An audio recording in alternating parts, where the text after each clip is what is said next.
Ya, kita lanjutkan penentuan delta H yang berikutnya, yaitu berdasarkan delta H pembentukan standar.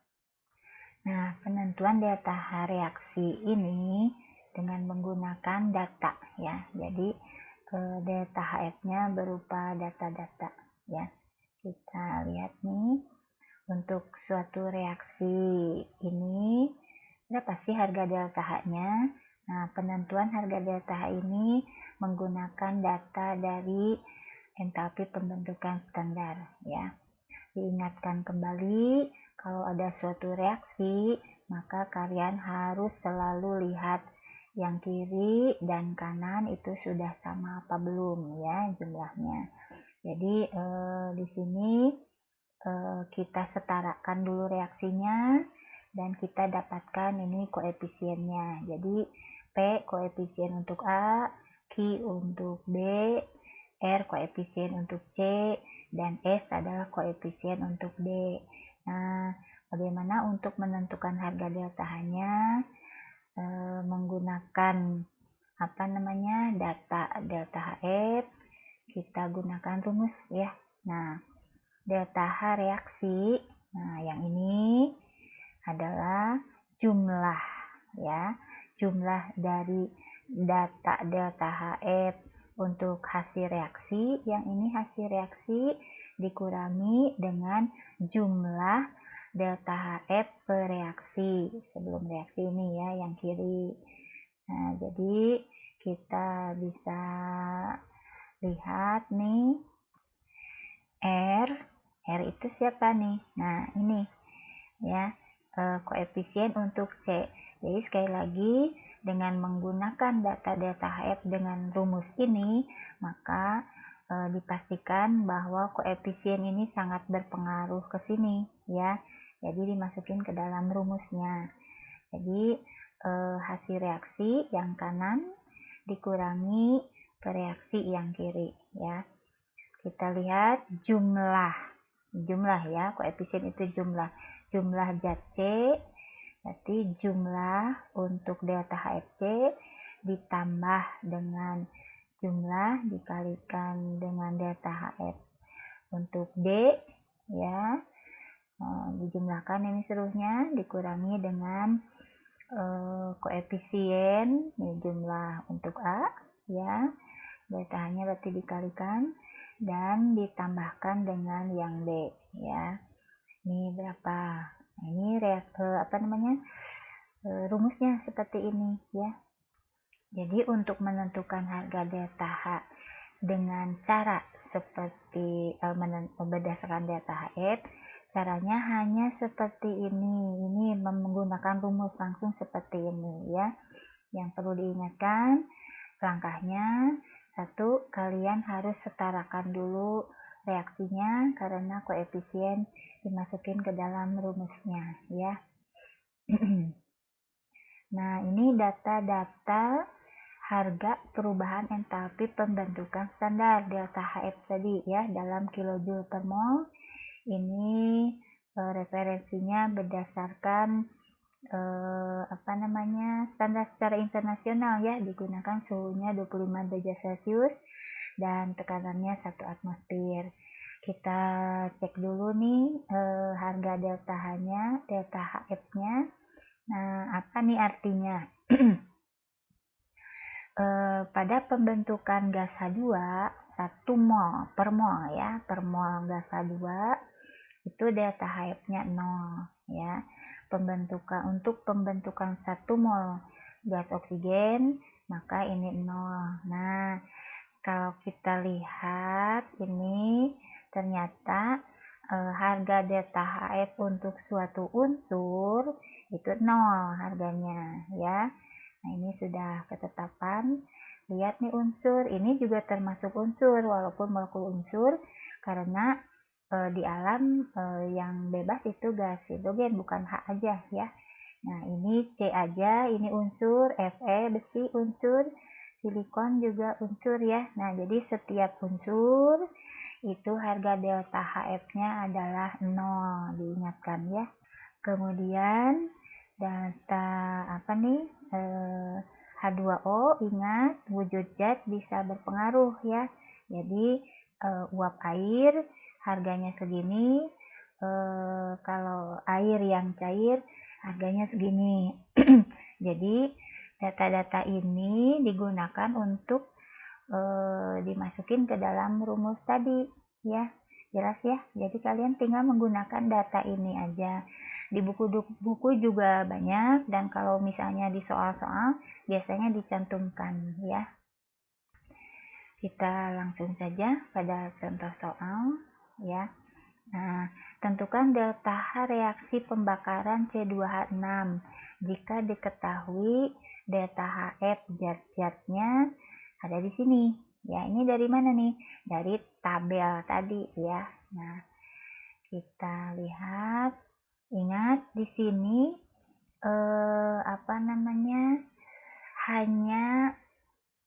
hanya menanyakannya seperti ini. Tentukan delta H reaksi pembakaran C2H6. Nah, berarti masih tersembunyi nih soalnya ya. Tugas kita apa? Reaksi pembakaran C2H6.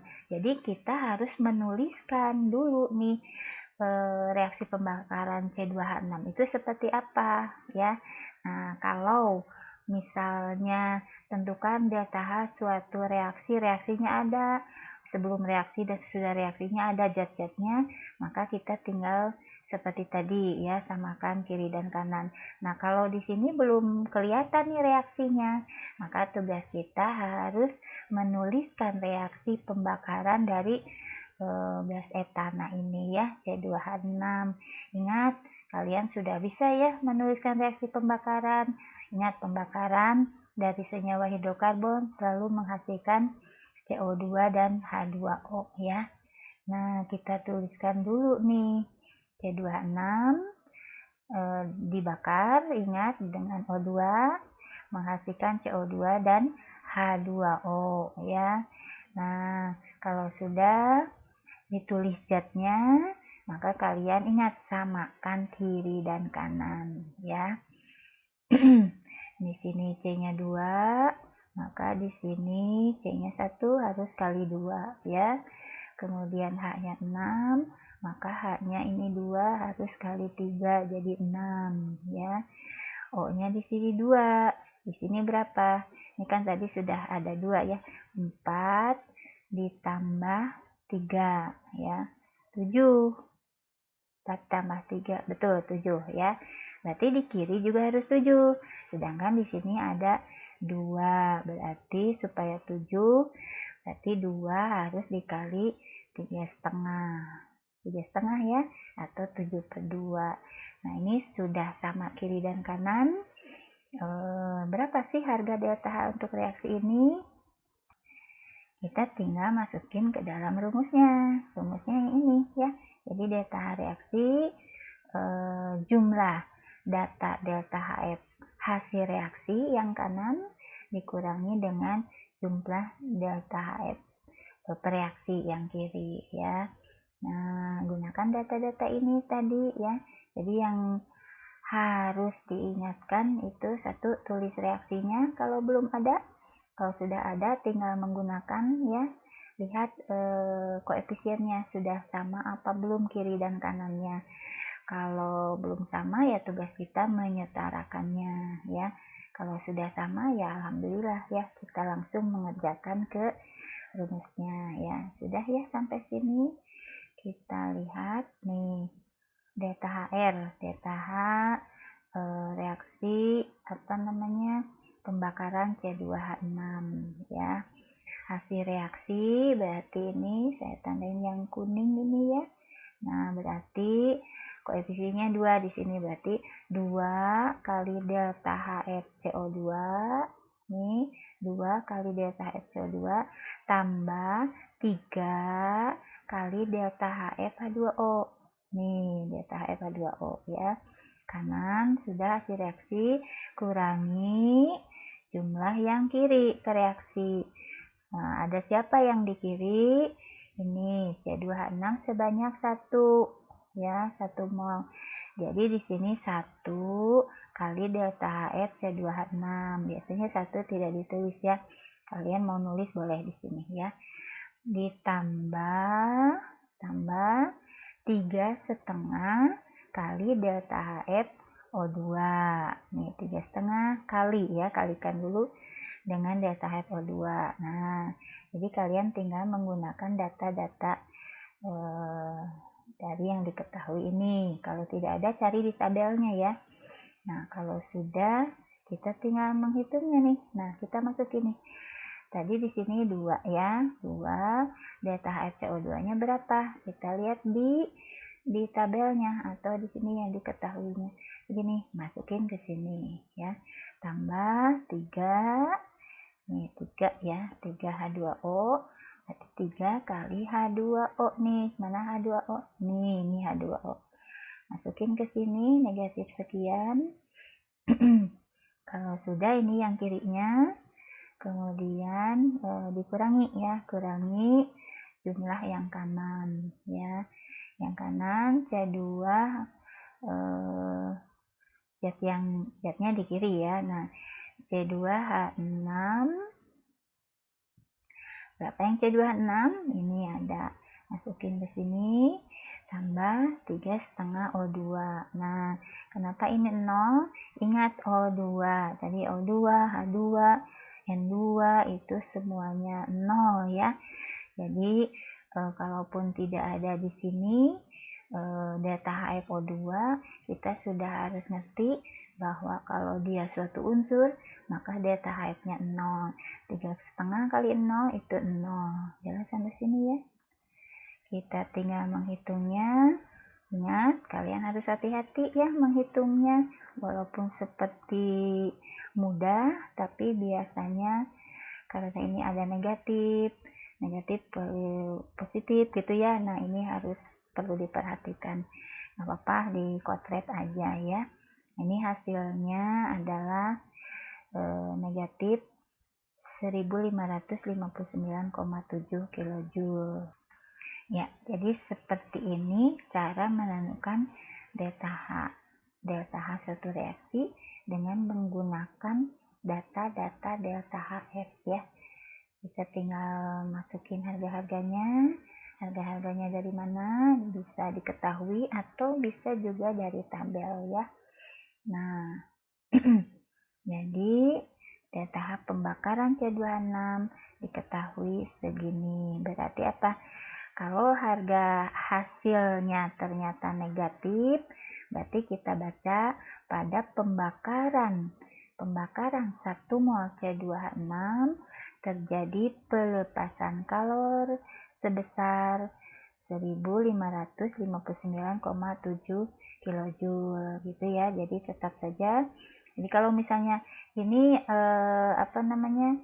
hasilnya positif, maka di sini positif sekian, dibacanya terjadi penyerapan kalor sebesar sekian gitu ya. Jadi kalau angka-angka dihitung, ya ini dihitung juga negatif positifnya. Tapi kalau sudah jadi dibaca, maka dibacanya ini melepaskan kalor sebesar sekian begitu ya. Jelas sampai sini ya, mudah-mudahan bisa diikuti. Ini seperti ini aja ya. Ingat, kalian harus lebih teliti menghitungnya ya. Nah, bisa juga nih suatu reaksi delta H-nya sudah diketahui. Nah, yang ditanyakan berapa delta HF salah satu zat dari sini. Misal ya, ini delta H-nya sekian gitu, sudah ada delta H-nya. Berapakah delta HF untuk C2H6? Nah, bisa juga seperti itu ya. Jadi kalian rumusnya tetap yang ini, maka delta H yang diketahui masukin ke sini. Jadi ini yang ada harganya ya. Bisa ya, itu seperti matematikanya ya. Nah, ini latihannya ya. Jadi hanya pakai rumus seperti tadi ya. Mudah-mudahan bisa diikuti. Kalian kerjakan ini latihan soalnya. Kerjakan dengan kelompoknya boleh ya. Nah, dicobain dulu sendiri juga boleh. Data-datanya kalian, data-data app-nya boleh dari tadi tabel yang tadi, boleh juga dari buku-buku yang lain. Silahkan dilihat ya data-datanya. Nah, yang paling penting diingatkan koefisiennya harus sudah setara nih reaksinya ya, karena koefisien sangat berpengaruh ke dalam rumusnya. Cek-cek aja pokoknya mah kiri kanan harus selalu dicek sudah sama belum. Kalau sudah sama alhamdulillah, kalau belum sama ya tugas kita menyetarakan reaksinya ya. Sampai sini untuk penentuan delta H dengan menggunakan data delta HF ya. Kita lanjutkan nanti yang berikutnya.